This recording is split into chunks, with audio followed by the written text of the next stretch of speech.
인류사와 역사 분석을 할 때 반드시 전제되어야 하는 것은 지구과학입니다. 아무리 권위 있는 기록물과 고전이라도 지구과학이 맞지 않는다면 왜곡 혹은 오염된 상태로 봐야 할 겁니다. 특히 구석기 내내 서해가 지금의 몽골 같은 대초원이 되었다가 다시 바다가 되는 과정이 반복된 극적인 환경에서는 더더욱 그렇습니다. 강화도에는 머리를 뜻하는 마리산이 있죠. 지금 마니산으로 불리는 이곳에는 당군이 하늘에 제사를 올리기 위해 쌓았다는 참성단이 있습니다. 고려 근세 조선 시기에도 국가적인 차원의 제천의식을 했다는 기록이 여러 문헌에 남아 있습니다. 그러니까 고조선 시대부터 존재해온 제천단일 가능성이 큽니다. 참성단이 설치된 마니산 위치와 관련해서도 흥미로운 이야기들이 적지 않습니다. 백두산, 천지와 한라산, 백록담에서 직선거리로 약 500km 거리에 있는 한반도 중앙부라거나 사천에 마르지 않은 우물이 있고 풍수적으로 기에너지가 가장 넘치는 곳이라는 등의 이야기입니다. 역사를 해석하고 분석하는 데는 다양한 관점이 필요하다고 봅니다. 또 존중되어야 한다고 생각합니다. 다만 도인이 아닌 보통 사람들 혹은 한국인과 호주 원주민 할 것 없이 지구인이면 누구나 쉽게 수긍할 수 있는 해석은 없을까라고 자문하게 되는데요. 그래서 기후변화 환경을 반영한 새로운 가설 하나를 추가했으면 합니다. 46억 년에 가까운 지구 나이에서 우리가 살아가는 현세를 홀로세 또는 충적세라고 합니다. 지구의 기후변동 그래프를 보시면 쉽게 이해할 수 있는데 현재는 다른 시기에 비해 기온 변화의 폭이 거의 없는 것이 보이죠. 반면 그래프 왼쪽 끝에 주황색으로 표시된 약 5억 년 전부터 2억 년 구간은 어떤가요? 마이너스 4도부터 플러스 14도까지 온도 변화가 극단적으로 바뀝니다. 이후 약 5천만 년 전이 되면 기온이 정점에 올랐다가 계속 하강하지요. 그리고 약 258만 년 전에는 아예 현재보다 기온이 더 떨어져 인간의 생존을 위협하는 빙하기가 시작됩니다. 흔히 홍적세나 갱신세라고 하는 플라이스토세인데요. 이 기간의 해수면은 현재보다 최대 마이너스 125m까지 내려갑니다. 가장 추운 시기인 마지막 최대 빙하기 때인데요. 그래프의 하강 시기를 전체적으로 비교해보면 빙하기 해수면은 평균 마이너스 80m 선으로 잡으면 무난할 것 같습니다. 한반도를 중심으로 한 동해와 서해의 해저 구조와 깊이의 특성은 대부분 아실 겁니다. 동해는 평균 수심이 거의 1700m 육박하고 대륙붕은 거의 없습니다. 빙하기에도 해안선 변화가 거의 없었다는 의미인데요. 하지만 평균 수심이 약 45m이고 깊은 곳도 100m 미만인 서해는 해수면이 극단적으로 변합니다.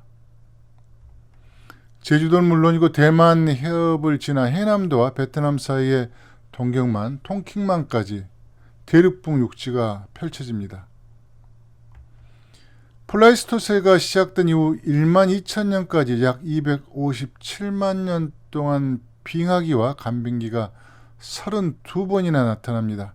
이 기간의 해수면이 현재보다 마이너스 125도까지 내려간 것도 놀라운데 플러스 15m, 그러니까 15m 더 상승했던 기간도 있었습니다. 43만 년 전부터 무려 2만 8천 년 동안 지속했습니다. 13만 년 전에 시작해 15,000년 동안 지속된 홀로세 이전에 엘름 간빙기에도 해수면이 급상승합니다. 플라이스토세 기간 동안 서해는 천지가 뒤집어지는 정도의 변화가 32번 있었습니다. 빙하기가 지속된 지난 10만 년 기간에도 해수면 변화는 크게 요동쳤는데요. 이런 기후변화 역사를 모르면 뽕나무밭이 푸른 바다로 바뀌었다는 뜻의 상전백회는 단순히 상징적인 말로 소개될 겁니다. 이런 사실을 알고 최남선의 신선전 마고 선녀 이야기편을 다시 읽어보겠습니다. 어느 날 마고라는 선녀가 신선 왕방평에게 이렇게 말했다. 곁에서 모신 이래 저는 동해가 3번이나 뽕나무 밭으로 바뀌는 것을 보았습니다. 이번에 복내에 갔더니 바다가 다시 얕아져서 이전에 반밖에는 되지 않았습니다. 또 육지가 되려는 것일까요? 어떤가요? 그냥 한자 풀이식의 설명으로 들을 때와는 전혀 다른 느낌이 들 겁니다. 여기서 동해는 당연히 황해이고 복내는 다양한 의미로 쓰이지만 대체로 산동성의 등주를 말합니다. 복내는 요동반도 연결되는 묘도열도의 출발지죠. 선사시대와 역사시대를 통틀어 서해 권역이 가장 중요한 요충지 중 하나입니다. 복내하면 을에 붙어 다니는 수식어 중 하나가 신선이나 바다 가운데 있는 신비한 곳인데요. 이 또한 기후변화 역사를 알면 쉽게 해석이 가능한 부분입니다. 선사시대는 물론이고 지난 1만 년 이후에도 산동반도는 해수면 상승으로 섬이 된 곳입니다.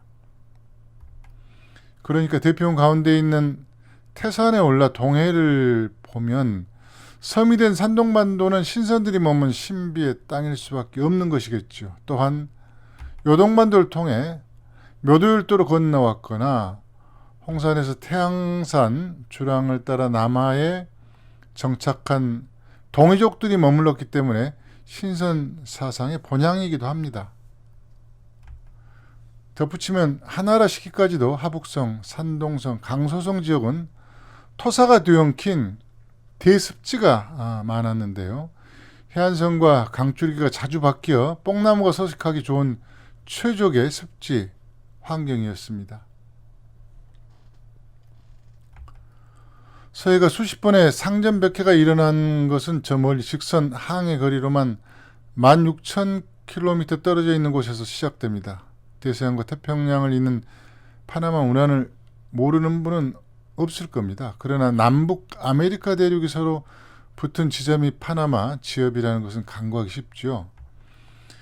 판구조론이라고 들어보셨을 겁니다. 지구는 중심인 내핵부터 크게 4개 층으로 이루어져 있죠. 그 중에서 온도가 낮아 딱딱하게 굳어있는 멘틀의 최상층인 암석권과 대부분 멘틀에서 분출한 마그마가 식어 형성된 지각을 합쳐서 판이라고 합니다. 그런데 이 판은 딱딱하지만 그 아래는 걸쭉한 죽과 같은 뜨거운 멘틀이 온도차로 인해 대류현상이 일어납니다. 이로 인해 멘틀 위를 퍼즐처럼 덮고 있는 대륙판과 해양판이 지속해서 이동하는데요. 그 과정에서 지진과 화산 폭발 등의 자연재해가 발생합니다. 한때에는 모든 대륙이 서로 붙어 있었던 시기도 있었죠. 이때를 초대륙 판게아라고 하는데요. 유라시아 대륙 최상층에 있는 한국과 일본이 보이죠. 180도 회전한 우측 지도를 보면 한반도가 더 잘 보일 겁니다. 이때는 일본도 대륙에 붙어 있었습니다. 좀 더 확대해서 볼까요? 한국이 있고 이렇게 일본이 있습니다.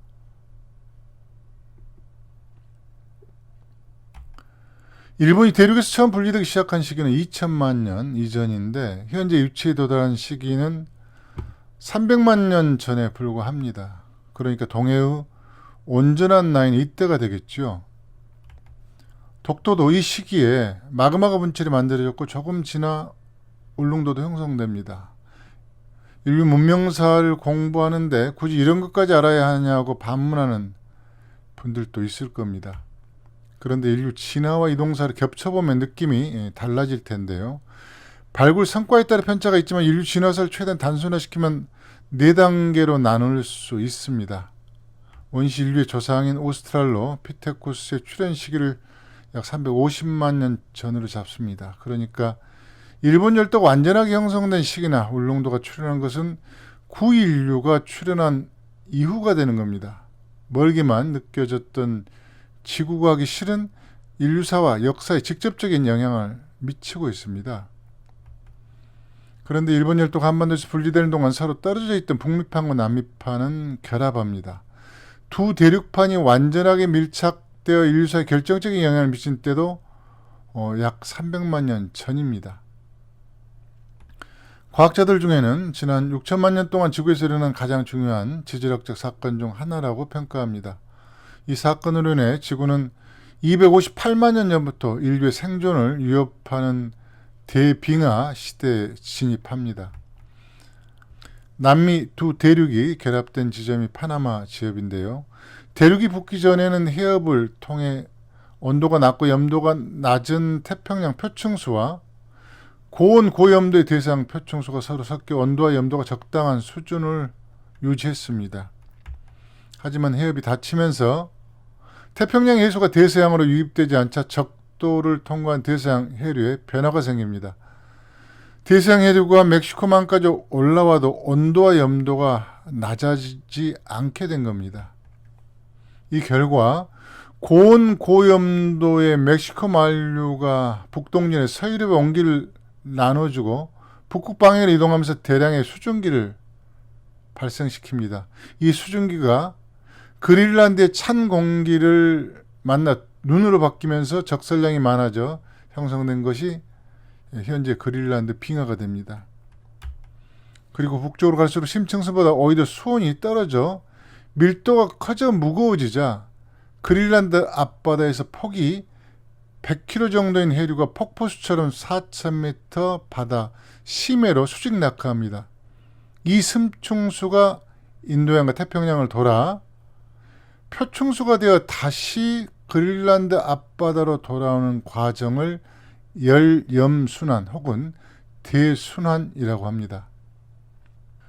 남극의 빙하가 쌓이기 시작한 약 5천만 년 전부터 지구온도는 꾸준히 하강하고 있었습니다. 하지만 현재의 기온보다도 더 높았습니다. 그런데 남북 아메리카판이 붙으면서 북극 지역에서도 빙하가 급격히 확장되면서 현재 기온보다 더 낮은 대빙하기가 시작된 거죠. 이 여파로 서해가 지금의 몽골 같은 대초원으로 변합니다. 빙하기 사이 대초원을 그린 지도를 보면 대부분 황하, 요하, 압록강과 그 이남의 한강 등의 강줄기가 현재 기준으로 표현되어 있습니다. 그러나 주로 고위도 지역을 통과하거나 빙하지대에서 발현한 강들은 강수량이 극히 적습니다. 실제로 그렇다는 거죠. 반면 38도선 이남의 수계를 둔 한강, 금강, 낙동강 등의 유랑은 변동폭이 상대적으로 적었습니다. 빙하기와 간빙기의 특징 차이가 있습니다만 황해의 동쪽 지역인 한반도, 서해안과 남해안의 세계적인 갯벌을 축으로 풍부한 식량 자원의 보고였습니다. 그리고 섬진강부터 연해주까지 이어진 동해 대륙붕 회랑은 연어와 고래잡이의 요람이었습니다. 그 황해평원, 서해 대초원의 생태계 중심에 한강이 자리하고 있습니다. 보시는 화면은 마이너스 125m까지 해수면이 내려간 최국성 빙기의 모습입니다만 이 시기를 제한 빙하기의 서해 해수면 평균 최저점은 앞서 분석했듯이 마이너스 80m 내외로 추정됩니다. 이 화면은 마이너스 80m 기준일 때의 지도인데요. 이 시기 동남아를 거쳐 서해 대초원에 도착한 인류가 계속 동진하기 위해서는 서해 중간 지점까지 해수가 올라온 상황과 습지의 특성 등을 고려할 때 북위 37도에서 38도 선까지 북진해야 합니다. 그 지점을 흐르는 강이 한강입니다. 더 정확하게는 한강과 임진강이 합수한 지점부터는 예로부터 조강이라고 구분해서 불렀습니다. 여기 예성강이 더해져 서해 대초원으로 나왔는데요. 묘하게도 시초, 근본, 국조, 개조 의미를 띤 조강의 입구에 있는 마리산의 참성단을 세웠습니다. 그리고 전등사가 있는 정족산에 당군이 새 아들 시켜 쌓았다고는 삼낭성 이야기가 전해지고 있습니다. 또한 다른 지역에 비해 이른 시기에 고인돌이 집중 분포한 지역이기도 합니다. 조강에서 한강 입구로 들어서면 신석시대의 벼농사 유적이 광범위하게 분포합니다. 그 중에서 고향 가와지 유적의 벽시는 미국 베타 연구소가 분석한 결과 5020년 전에 생성된 것으로 공인받았습니다. 더 오르면 아차산 맞은편에 6000년 전에 암사동 주거단지가 있습니다. 그리고 양수리에서 남한강으로 접어들어 물길로 25km 정도 상류에는 양평 앙덕리 고인돌 유적군이 있습니다. 이곳 부장품 중에는 한족의 새 토템 신앙을 확인할 수 있는 자갈돌에 새겨진 날아가는 새 형상이 있습니다.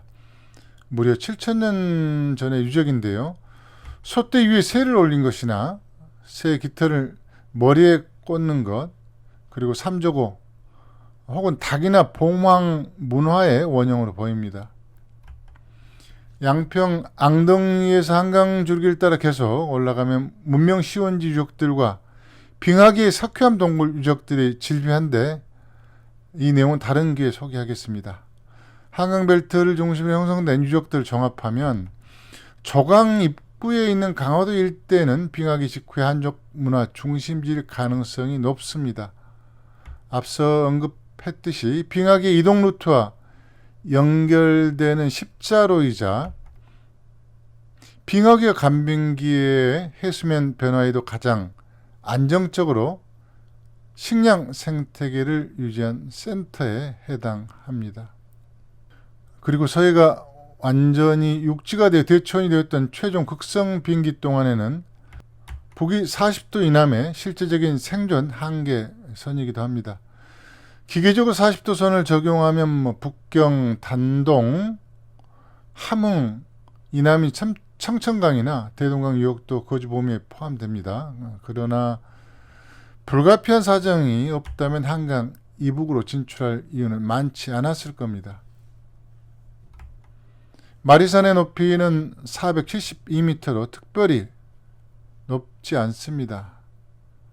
강화도 북쪽부터 보면 별립산이 416m, 고려산 436m, 혈구산 466m, 진강산 443m로 비슷하지요. 그리고 동쪽의 길상산은 336m, 서쪽 성모도 최고봉의 해명산은 324m입니다. 단순 비교하면 고만고만하다고 생각할 수 있는데 서해 대평원의 서쪽에서 조강 입구 방향으로 다가서는 시선이라면 마리산은 더 도드라져 보였을 것으로 추정됩니다. 비슷한 높이의 혈구산이나 진강산 모두 마리산과 성모도에 의해 시선이 가립니다. 그리고 놀랍게도 마리산 반경 100리 40km 안에 더 높은 지형이 존재하지 않습니다. 김포시 최고봉 문수산은 376m, 강화도를 제한 인천광역시에서 최고봉인 계양산도 395m에 불과합니다. 인천공항을 오가면서 계양산의 유형을 느낀 분에게 해발 400m로 가면 놀라는 분도 적지 않을 겁니다. 파리 시내 전체를 조망할 수 있는 몽마르트 언덕이 131m, 서울 남산 역시 271m에 불과합니다. 대평원에서는 마리산의 느낌은 더 강렬했을 겁니다. 그리고 간빙기가 시작되면서 해수면이 서서히 상승하자 서해 대평원에서 살았던 인류의 다수는 한반도 방향으로 단계적으로 이주했을 겁니다. 짧으면 몇백 년, 길면 수천 년에 걸쳐 동쪽으로 혹은 서쪽으로 옮겨갔을 겁니다. 해발 고도차가 낮은 강소성, 하북성 방향과 달리 동쪽은 조금만 이동해도 해수면 변화에 영향을 거의 받지 않습니다. 또한 고도차가 낮은 서쪽의 진화 땅의 갯벌이 더 광범위하게 형성될 것 같지만 수온 차이와 지형에 따른 영양물질 공급 차이로 인해 동쪽의 한반도가 갯벌 형성이 더 유리했습니다. 갯벌 생태계의 다양성과 생산력도 연한 한류가 흐르는 서쪽에 비해 난류의 영향을 더 많이 받는 동쪽이 풍성하고 뛰어났습니다. 아메리카 최초 원주민이 출발진 한반도 시리즈 2부와 3부 등에서 자세히 분석했듯이 인류 생존의 결정적인 요인은 식량 자원인데요. 그중 가장 중요한 것은 갯벌에서 얻는 연체동물입니다. 바지락, 고막, 홍합, 대합 등 수많은 조개류, 낙지, 문어, 전복, 해삼 등등, 그리고 지천에 널린 굴까지 갯벌에는 헤아리기 버거울 정도로 식량 자원이 풍부합니다. 또한 각종 화학물질로 방어하는 육지식물과 달리 독성이 거의 없는 해조류 또한 널려 있습니다. 이런 식량 자원을 품고 있는 세계 최고의 갯벌이 한반도 서해와 남해입니다. 식량 자원 비교 분석에서 빼놓을 수 없는 것은 자원 확보 가능성과 획득 효율성인데요. 조개류나 해조류 등은 투여한 시간만큼 식량 확보가 가능합니다. 저장하기 쉽지요. 반면 동물 사냥은 성공률이 낮고 불규칙합니다. 움직임이 둔한 빙하기의 대형 초식동물은 상대적으로 사냥이 수월하지만 간빙기에 상대해야 하는 빠른 초식동물은 그림에 떡일 가능성이 큽니다. 이런 환경에서는 문명이 태동하기 어렵습니다. 더욱이 대평원의 서쪽인 진화대륙은 산동만도의 일부를 제외하면 땔감, 건축자재, 선박 재료 등을 얻기 위해서는 내륙 깊숙이 이동해야 합니다. 이런 지형 구조에서는 기본적으로 좋은 식수를 구하기도 어렵습니다. 하지만 한반도 방향은 섬은 물론이고 해안선에서 멀지 않은 곳에도 목재가 풍부했습니다. 산지와 어우러진 숲 생태계와 지질은 다양한 식량 자원과 정수하지 않고 먹을 수 있는 물을 품고 있습니다. 앞서 마리산 방향 백리 안에 더 높은 지형은 존재하지 않는다고 했었지요. 서북쪽에 있는 해주의 진산인 수양산 지역을 제외하면 200 이상 확대해도 해안선에서는 더 높은 지형이 존재하지 않습니다. 대평원 가운데 위치한 덕분에 1535m에 불과한 태산이 하늘에 닿을 것처럼 돋보인 것과 비슷한 형국인데요. 해가 떠오르는 동해를 향한 최고봉이자 사라진 서해 대초원을 바라보는 지점에 있는 태산의 천재단이 있습니다. 서해 대평원 센터에서 해가 뜨는 곳에 자리한 마리산 역시 같은 시선으로 보면 천재단이 설치될 수밖에 없는 영순위 지점으로 보입니다. 마리산이 제천행사 공간으로 처음 사용된 것은 간빙기의 고조선 때가 아니라 그보다 한참 전인 대초원 시기로 추정합니다. 기온이 상승해 대초원이 사라지고 서해가 바다로 바뀌면서 주력 집단은 예성강 방향을 따라 만주로, 임진강 한강을 따라 내륙으로 진출했을 겁니다. 그리고 더 높고 웅대한 산을 보면서 마리산은 지형적 비교 우위에서도 밀려났겠죠. 그러나 마리산 일대는 한반도 전역으로 흩어지기 전에 센터이자 제천 행사를 오랫동안 거행해온 성소였기에 특별한 날은 이곳에서 제천의식을 했을 겁니다. 족장 승계나 혹은 군장 국가의 건국 아니면 부족 간 결혼 동맹과 같은 그런 날이었을 것으로 추정하는데요. 마리산 방문이 이어진 것은 이것 외에도 다른 이유가 있었을 겁니다. 대대로 살아왔던 마을이 댐으로 소멸되면 큰 충격을 받는다고 합니다. 그런데 눈에 보이는 거의 모든 것이 깊이조차 가늠할 수 없는 바다에 잠긴다면 그 충격은 상상할 수 없는 수준일 겁니다. 여러 세대에 걸쳐 집단 트라우마가 전승돼도 이상하지 않았을 겁니다. 때문에 마리산의 참성단은 간빙기 초기에는 망배단 성격을 겸했을 것으로 추정합니다. 그러다가 수천 년의 세월이 흐르면서 상전벽해와 같은 유래를 알지 못한 고소성어만 남긴 채 기억의 유전자마저 완전히 사라진 것으로 보입니다. 고대인들이 백두산 천지와 한라산 백록담의 중간 지점을 굳이 찾았다면 배를 2번 이상 타야 하는 공벽한 마리산보다는 북한산 100군데나 오대산이 더 설득력이 있지 않을까 싶기도 합니다.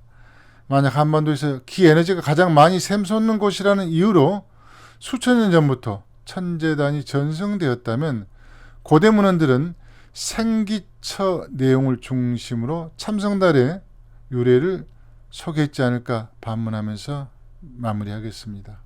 다음 영상에서는 한반도와 만주가 왜 문명의 시원지일 수밖에 없는지, 진화대륙, 중공지역은 왜 선진 문명지가 될 수 없는지, 기후 분석 지도를 공개하겠습니다. 끝까지 시청해 주셔서 감사합니다.